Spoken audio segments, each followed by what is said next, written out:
Hey, what's up guys? Welcome back to another video. This is the Boulder Orthopedic Criterium in Golden, Colorado, and this is the Cat 3 field, but we're also mixed with the either Masters 3 or Masters 1, 2, 3, wasn't quite sure, but it made for an interesting race because since we were going to be scored separate, we really only needed to worry about the Cat 3 riders, and sometimes it was hard figuring out who was actually going up the road and if it was someone we actually needed to worry about.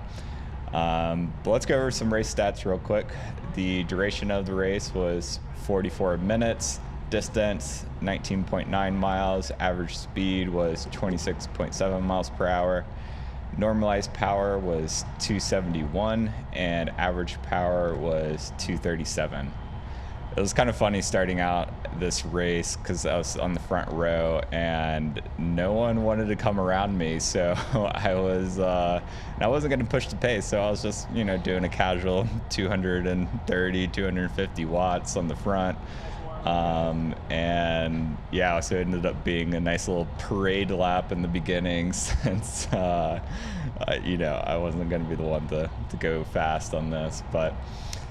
This course is an interesting one. It's a police training track, and so it's just kind of like a closed course. So it's wide roads, relatively smooth, and through this whole first part from the start-finish line to this turn, you're going uphill. It's about anywhere from 1 to 3% depending on the section, and then rounding through this turn is where we come downhill, and then this is where we go a couple turns before the kind of back stretch leading on to the start-finish straight. So coming into this race, I was not feeling great, to be honest. I was feeling pretty flat, and therefore I knew I wouldn't really have sprint legs for this race. I was going to try and get into a breakaway if at all possible, but didn't know if that would be the case. And it's funny, I was looking back a couple of times through this, and I actually had a little bit of a gap, so I was in certain places putting on a little bit more power, but obviously not expecting anything to really go on the first lap. But let's skip ahead to a few key parts of the race. All right, we're about 15 minutes into the race, and there's a rider off the front right now that people are gonna try and chase back, and he's got a little bit of a gap, probably about like 5 or so seconds, and this is where it kind of really gets strung out through this section. It naturally gets strung out because of this is kind of the turning part of the course, but also try and chase down the person off the front. And so I wanted to stay near the front to make sure, obviously, nothing from the Cat 3 field got away, but also to be in a good spot for a potential counterattack once we were bringing back the person that was off the front. And you can kind of see it's starting to get really strung out, and it was really hard judging the dynamics in this race because we were racing with the Masters, and they definitely race different than just a regular Cat 3 field. So I didn't want to get stuck in a split, so I'm going to make a little bit of an effort here to move up, and you can see there's some big gaps forming, and there's a lot of Cat 3 riders up there, so I'm like, all right, I'm not going to miss that. And yeah, you can see my heart rate going up at 184, and yeah, so the rider's almost caught, and I'm carrying a little momentum, so I'm going to move up here on the right side versus putting on the brakes, but not with the intention of countering at that moment. I just wanted to still be near the front for when the next attack goes. Maybe I'd go with that, because I'm definitely, if I am going to go in a breakaway, I'm definitely not a solo breakaway rider, so I gotta choose my places wisely. And now about a lap later, another attack flies up on the left side. I wasn't in a good position to respond because he was literally like kind of right behind me whenever he went. But with these other riders starting to go, I'm like, okay, this might be a good opportunity to jump in. So, but I'm kind of blocked in here, and then the groove rider goes, and I'm like, all right, now I'm gonna go. This other rider wants to as well, and then doesn't, and I get stuck. And now it's just a moving roadblock, and didn't have an opportunity to get into the break. And now we'll have another one of the now riders, which is the Masters team, block the road. And so now we're kind of just stuck, and the move's going up the road. We're going really slow right now, and yeah, this was pretty frustrating. And good thing was that there was no Cat 3 riders up the road. It was just Masters riders, so that was, I guess, the good thing. But yeah, I mean, we're just kind of stuck here and not really able to do anything. A little later, we were finally able to break through the wall at the front and also bring back the brake.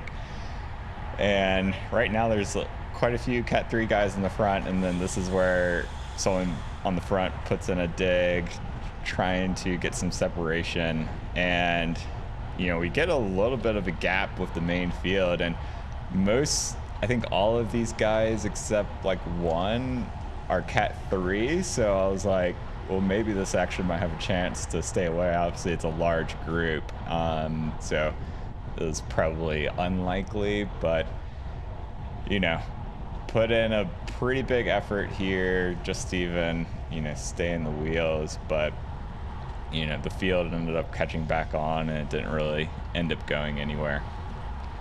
After this, there was a little bit more of this cat and mouse of, you know, people trying to make a break and getting caught. So, and I ended up kind of drifting towards the back, seeing that, you know, this really wasn't going to go anywhere, and tried to save my legs through a sprint. So let's see how that played out. We are now 1 lap to go, and I feel like I'm in pretty good position here.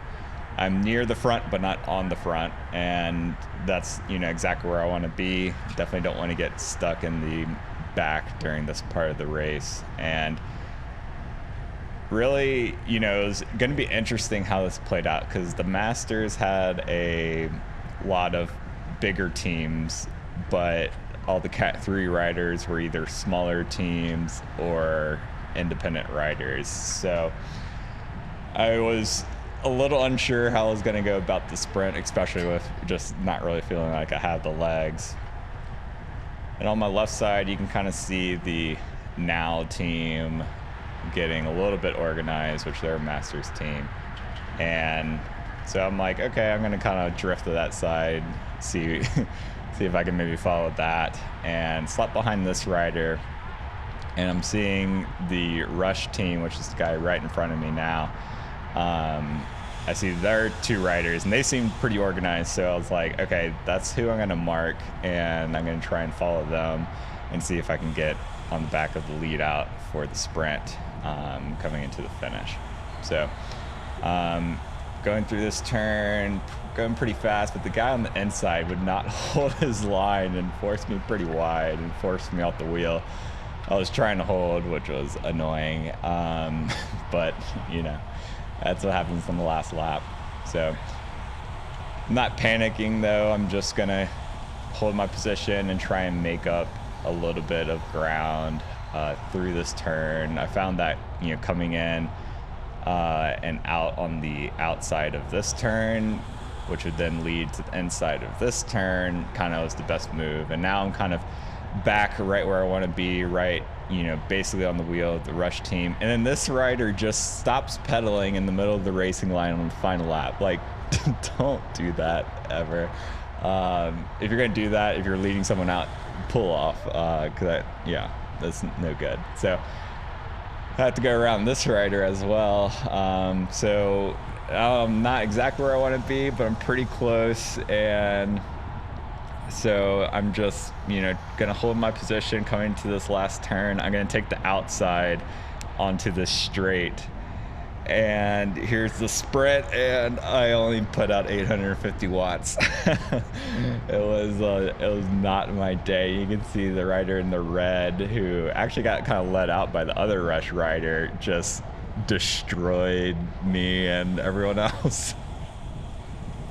Another thing that hurt me is I was in the wrong gear. You know, if we look back at the sprint, you can see my RPMs are pretty low for a sprint. I just wasn't able to get over on the gearing with, you know, not having the freshest legs in the world. So I've got a couple more crits coming from last season, and then we're going to be on to this year's footage. Going to be starting to race here coming up pretty soon at the beginning of March, which is exciting.